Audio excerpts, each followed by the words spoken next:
મિત્રો, તમારા મતે જિંદગીની સૌથી વધુ મૂલ્યવાન મિલકત કઈ છે?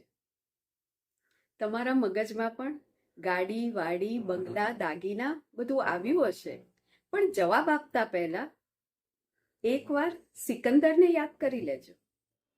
સિકંદરે આખી જિંદગી વિતાવી દુનિયાને જીતવા માટે, પણ જ્યારે અંત સમય આવ્યો ત્યારે બધું આપીને પણ પોતાના માટે એક ક્ષણ મેળવી શક્યો નહોતો. તો જિંદગીમાં સૌથી વધુ મૂલ્યવાન મિલકત છે અત્યારની ક્ષણ. અને એનાથી વધારે વિચારીએ તો આપણી આ સમયની તંદુરસ્તી, આપણા સગા વાલા મિત્રો, અને એથી વધારે આગળ વિચારીએ તો ઈશ્વરે આપણને આપેલી આ પ્રકૃતિ, એટલે કે સૂર્ય, ચંદ્ર, તારા, નદી, પર્વત વગેરે. અને એથી વધુ વિચારીએ તો આપણને આપેલી આ કળાઓ, સાહિત્ય, સંગીત, નૃત્ય વગેરે.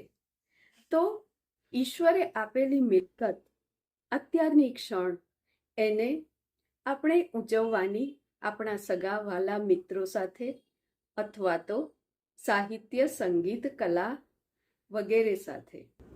હા, ઘણા લોકોની પરિસ્થિતિ એવી હોય કે એ પોતાની મૂળભૂત જરૂરિયાતો પણ પૂરી પાડી ન શકતા હોય.